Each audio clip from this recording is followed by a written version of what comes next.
வணக்கம் அன்பர்களே. 2024 பிப்ரவரி மாத ராசி பலன்கள். இந்த பதிவை இப்பவே போடுவதற்கு காரணம், அதன் பலன்களை முன்கூட்டியே தெரிந்து கொண்டு அதற்கு தகுந்த மாதிரி செயல் திட்டம் தீட்டி புத்திசாலித்தனமாக செயல்பட வேண்டும் என்பதற்காகத்தான். நிறைய பேருக்கு சந்தேகம் வருகிறது, ராசியை வச்சு பலனை பார்ப்பதா லக்னத்தை வைத்து பலனை பார்ப்பதா அப்படி என்று. ராசி என்பது சந்திரனை வைத்து, அதாவது உங்களுடைய மனதின் மூலமாக கிடைக்கக்கூடிய பலன்கள். லக்னம் என்பது உங்களுடைய உயிர் ஆத்மார்த்தமாக கிடைக்கக்கூடிய பலன்கள். ஒரு ரயில் பயணத்துக்கு எப்படி 2 தண்டவாளங்கள் முக்கியமோ அதே போல துல்லிய பலனை அறிய ராசி மற்றும் லக்னம் ரெண்டுமே நமக்கு இம்பார்ட்டன்ட். நம்முடைய சேனலை நீங்கள் ஃபர்ஸ்ட் டைம் பார்ப்பவர்கள் என்றால் மறக்காம சப்ஸ்கிரைப் பண்ணிக்கிங்க. இந்த 2024 பிப்ரவரி மாதத்தில் என்ன மாதிரியான பலன்கள், சாதகம் என்ன, பாதகம் என்ன, என்ன மாதிரியான தெய்வ வழிபாடு நமக்கு உகந்தது என்பதை பற்றித்தான் இந்த பதிவில் நம்ம டீட்டெயிலாக பார்க்க போகிறோம். மிதுன ராசி அன்பர்களே, இந்த 2024 பிப்ரவரி மாதம் எப்படி இருக்கும் அப்படின்னு பார்க்கும் பொழுது, உங்களுடைய ராசிநாதனான புதன் பகவான் 8ல் போய் மறைஞ்சிருக்கார். அப்போ ராசிநாதன் 8ல் மறைஞ்சிட்டாரே, நமக்கு நிறைய கெடுபலன்கள் நடந்துருமா என்கின்ற ஐயப்பாடு உங்களுக்கு இருக்கும். அப்படி கிடையாது. மறைந்த புதன் நிறைந்த அறிவை தருவார். அப்படிங்கிற வகையில் பார்த்தீங்கன்னா நிறைய விஷயங்கள் பார்த்தீங்கன்னா புலப்படாத விஷயங்கள் உங்களுக்கு புலப்படும். அதாவது கண்டுபிடிக்க முடியாத சில விஷயங்கள் கண்டுபிடிக்கக்கூடிய தன்மை, எதற்கு இது நடந்தது, எதனால் நடந்தது அப்படிங்கிற விஷயங்கள் அத்தனையும் உங்களுக்கு புலப்படக்கூடிய தன்மையில் இருக்கும். அதே சமயத்தில் உங்களுக்கு யோகக்காரகனான சுக்கிரன் உங்கள் ராசியை பார்க்குறார் அல்லவா, பூர்வ புண்ணியஸ்தனத்தின் அதிபதி, பஞ்சமஸ்தனத்தின் அதிபதியாக இருக்கக்கூடிய அந்த சுக்கிரன் உங்கள் ராசியை பார்ப்பது கூடுதல் பலம். ஆனால் அதே சமயத்தில் செவ்வாய் பார்க்குறார் அல்லவா, அப்போ கொஞ்சம் கோபம் அதிகமாக வெளிப்படுத்தும், எதிர்மறை எண்ணங்கள், நெகட்டிவ் தாட்ஸ்ங்கிறது இருக்கும். அப்போ நீங்கள் பாசிட்டிவ் எண்ணங்களை வலுப்படுத்திக்கணும் அப்படிங்கிறத மட்டும் ஆழமாக மனதில் பதிய வைத்துக் கொள்ளுங்கள். தனம் சார்ந்த விஷயம், குடும்பம் சார்ந்த விஷயங்கள் நன்றாக இருக்குமா அப்படின்னு கேட்டீங்கன்னா, அந்த 2ஆம் அதிபதியாக இருக்கக்கூடிய சந்திரன் இந்த பிப்ரவரி 1ஆம் தேதியே 5ஆம் இடமான பூர்வ புண்ணியஸ்தானத்தில் அமர்ந்து கொண்டு குருவினுடைய பார்வை பெற்றிருக்கு, தனக்காரகனுடைய பார்வை பெற்றிருக்கின்ற காரணத்தால் நிச்சயமாக பொருளாதாரத்தில் ஏற்றத்தை தரக்கூடிய தன்மை, பணம் உங்களுக்கு ஏதாவது ஒரு வகையில் வந்து கொண்டே இருக்கும். குடும்பத்துக்கு சுப காரியங்கள் செய்யக்கூடிய தன்மை, குடும்பத்துக்கு தேவையான பொருள்களை வாங்கி மகிழக்கூடிய அத்தனை அம்சங்களும் இந்த மாதம் உங்களுக்கு சிறப்பாக இருக்கு அப்படின்னு சொல்லலாம். தைரிய வீரியத்தை கொடுக்கக்கூடிய அந்த 3ஆம் அதிபதியாக இருக்கக்கூடிய சூரியன் போய் 8ல் மறைஞ்சிருக்கார். அப்போ சில விஷயங்கள்ல பார்த்தீங்கன்னா பிரயாணங்கள் சார்ந்த விஷயங்கள் அதிகமாக இருக்கும். ஒரு மன உளைச்சலை கொடுக்கக்கூடிய தன்மைக்கு இருக்கும். ஒரு சிலருக்கு பார்த்தீங்கன்னா உஷ்ணத்தன்மை, ஹீட்டு அப்படிங்கிற தன்மையும் உங்களுக்கு இருக்கும். ஒப்பந்தம் சார்ந்த விஷயங்கள், டாக்குமெண்ட், கையொப்பம் சார்ந்த விஷயத்தில் கொஞ்சம் கவனமாக இருக்கணும் இந்த பிப்ரவரி மாதம் 12ஆம் தேதி வரை. 13ஆம் தேதிக்கு அப்புறம் பார்த்தீங்கன்னா அந்த சூரிய பகவான், 3ஆம் அதிபதியான சூரிய பகவான் 9ஆம் இடமான பாக்யஸ்தானத்தில் அமர்ந்து கொண்டு 3ஆம் இடத்தை பார்க்கிறார் அல்லவா, அப்போ தைரிய வீரியங்கள் பலப்படும். அப்போ எதையெல்லாம் நினைத்து வருத்தப்பட்டு கொண்டிருந்தீர்களோ, ஏதாவது ஒரு மன அழுத்தம், இறுக்கத்துக்கு ஆட்பட்டு கொண்டிருந்தீர்களோ, அது எல்லாமே உங்களுக்கு விலகப் போகிறது. அப்போ கூடுதல் தைரியத்தை கொடுக்க போகிறது, வீரியத்தை கொடுக்க போகிறது, தெம்பை கொடுக்க போகிறது. அப்போ அந்த 3ஆம் இடம் என்பது அதாவது தன்னம்பிக்கை அல்லவா, ஒரு மனிதனுக்கு தன்னம்பிக்கை ரொம்ப முக்கியம். அந்த தன்னம்பிக்கை உங்களுக்கு கொடுக்கும் என்பதை ஞாபகத்தில் வைத்துக் கொள்ளுங்கள். அப்போ சூரியன் அந்த 3ஆம் இடத்தை பார்க்கும் பொழுது அரசு காரியங்களில் எதெல்லாம் தடைபட்டு கொண்டிருந்ததோ, அரசு காரியங்களில் கவனம் செலுத்த முடியாமல் இருந்ததோ, எந்த ஒர்க்கெல்லாம் பெண்டிங்காக இருந்ததோ அது அத்தனையும் இந்த பிப்ரவரி 12க்கு அப்புறம் உங்களுக்கு நடக்கக்கூடிய சந்தர்ப்பங்கள் உண்டு. அப்போ அரசாங்க சம்பந்தப்பட்ட ஒப்பந்தங்கள் இந்த பிப்ரவரி 12க்கு அப்புறம் உங்களுக்கு நடக்க போகிறது. அதே சமயத்தில் பார்த்தீங்கன்னா இந்த சுக்கிரன் கலைத்துறையிலையும் புதிய ஒப்பந்தங்களை கொடுக்கக்கூடிய வாய்ப்புகள் இந்த மாதம் இருக்கிறது. ஒரு சில இந்த மிதுனராசி என்பர்கள், நான் கலைத்துறைக்குத்தான் போகணும், அதில் போய் சாதிக்கணும் என்கின்ற உறுதிப்பாட்டுடன் இருக்கின்ற இந்த மிதுனராசி என்பர்களுக்கு நிச்சயமாக உங்களுடைய முயற்சியின் பலனாக நல்லவைகள் நடக்கக்கூடிய ஒரு நல்ல மாதமாக உங்களுக்கு அமைகிறது.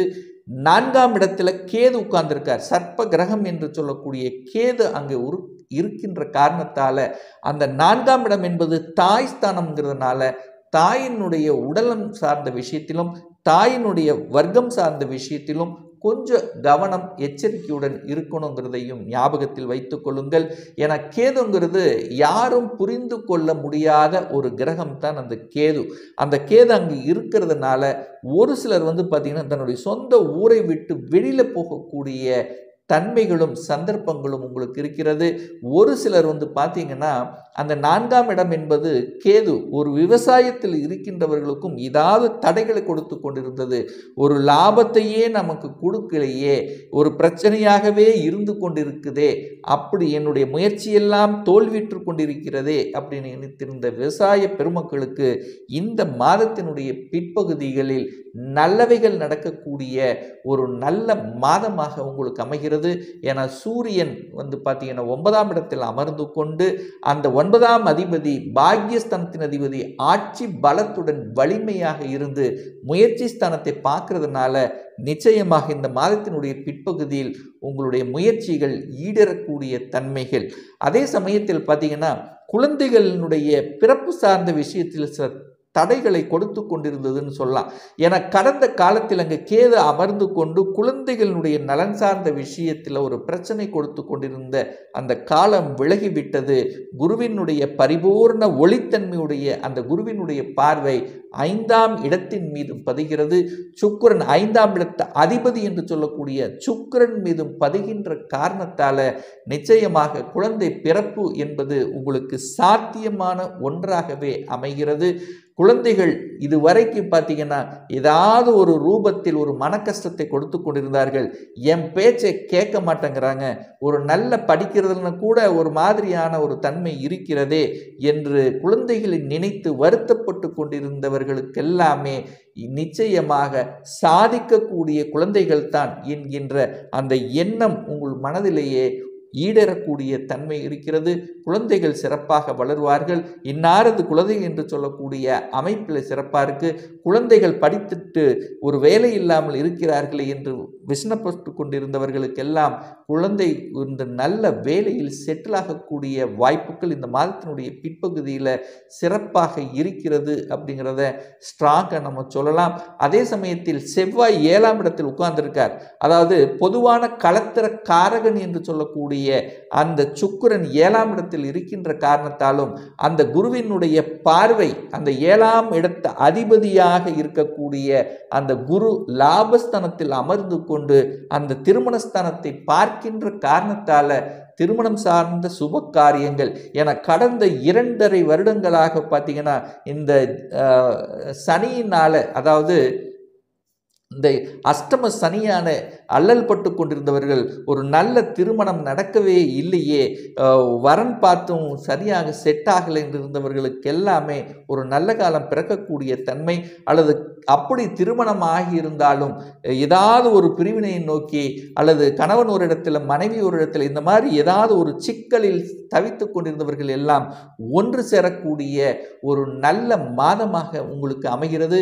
என பெண்களின் கலத்திரக்காரகனான செவ்வாயும் ஆண்களின் கலத்திரக்காரகனான சுக்கிரனும் இணைவு பெற்றிருக்கின்ற காரணத்தால நிச்சயமாக இருவரும் இணைந்து ஒரு தொழிலை செய்யலாம் என்கின்ற எண்ண ஓட்டங்களும் மிகுதியாக இருக்கக்கூடிய ஒரு மாதமாக உங்களுக்கு அமைய இருக்கிறது.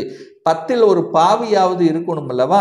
அப்போ அந்த வகையில் அங்கே ராகு இருக்கிறதுனால, அந்த ராகுங்கிறது வெளிநாட்டு காரகனுங்கிறதுனால உங்களுக்கு வெளியே அனுப்பக்கூடிய தன்மை, அதாவது சொந்த ஊரிலிருந்து வெளியே சென்று வேலை பார்க்கக்கூடிய தன்மை, அதாவது ஒன்று நீங்கள் வெளிநாட்டுக்கு செல்லக்கூடிய வாய்ப்புகள், அல்லது வெளிநாட்டு கம்பெனியில் வேலை பார்க்கக்கூடிய அமைப்புகள், அல்லது வட மாநிலத்தை நோக்கி நகரக்கூடிய தன்மைகள், இடம் மாற்றங்கள். ஏன்னா ராகுங்கிறது பாம்பல்லவா, ஒரு இடத்துல நிற்காதல்லவா? அப்போ இடமாற்றத்தை அதாவது இடமாற்றம் வேண்டும் என்கின்றவர்களுக்கெல்லாம் ஒரு நல்ல இடமாற்றம் கொடுக்கக்கூடிய ஒரு மாதமாக உங்களுக்கு அமைகிறது. குரு 11ஆம் இடத்தில் இருக்கார். 10க்குரியவன் 11ஆம் இடத்தில் இருக்கிறதுனால நீங்கள் செய்யக்கூடிய தொழில்கள் மூலமாக நல்லவைகள் நடக்கக்கூடிய அமைப்பு. இதுவரைக்கும் எனக்கு ஒரு நல்ல தொழிலாளர்கள் கிடைக்கவே இல்லையே என்றிருந்தவர்களுக்கு நல்ல தொழிலாளர்கள், வேலையாட்கள் கிடைக்கக்கூடிய தன்மைகள், அல்லது வேலையில் இருப்பவர்கள் என்னை மேலதிகாரிகள் அதாவது ஒரு மதிப்பு மரியாதையுடன் நடத்தவே இல்லை, எனக்குண்டான ஒரு ரெகனைசேஷன் கொடுக்கல என்று மனதில் ஒரு வகையான ஒரு வலியோடு இருந்து கொண்டவர்களுக்கெல்லாம் இந்த மாதம் உங்கள் மேலதிகாரிகள் உங்களை புரிந்து கொள்ளக்கூடிய தன்மையில் இருக்கிறது. அப்போ இதுவரை உழைத்த உழைப்புக்கேற்ற ஊதியம் கிடைக்கப் பெறுகிறீர்கள். ப்ரமோஷன் கிடைக்கக்கூடிய வாய்ப்புகள், சந்தர்ப்பங்கள் மிகுதியாக இருக்கிறது. எத்தனை தெய்வத்துக்கு சென்று நாம் வழிபட்டோம் அல்லவா, அத்தனை தெய்வத்துக்கும் வழிபட்டதனுடைய அந்த தெய்வ அனுகூலங்கள் இந்த மாதம் உங்களுக்கு இருக்கிறது அப்படின்னு சொல்லலாம். அப்போ ஏதாவது ஒரு ரூபத்தில் உங்களுக்கு நல்லவைகள், நல்ல விஷயங்கள், ஒன்று தனம் சார்ந்த விஷயங்கள், குழந்தை சார்ந்த விஷயத்தில், அல்லது பார்த்தீங்கன்னா பெற்றோர்களின் மூலமாக அனுகூலங்கள். ஸோ இந்த மாதிரி ஏதாவது ஒரு நல்ல வேலை அமையக்கூடிய தன்மை, இப்படி ஏதாவது ஒரு ரூபத்தில் நல்லவைகள் நடக்கக்கூடிய ஒரு நல்ல மாதமாக தென்படுகிறது இந்த மிதுன ராசி அன்பர்களுக்கு. ஒரு நல்ல தெய்வ வழிபாடு அப்படின்னு எடுத்துக்கொண்டால், அந்த 4ஆம் இடத்தில் கேது இருக்கின்ற காரணத்தால், சுகஸ்தானத்தை கெடுக்கும் என்கின்ற காரணத்தால், நீங்கள் ஒவ்வொரு நாளும் விநாயக மூர்த்தியை சென்று வழிபடும் போது நிச்சயமா உங்கள் உடல்நலத்தில் இருந்து வந்த அந்த தொந்தரவுகள் குறையுங்கிறதுல எந்தவித மாற்று கருத்தும் கிடையாது.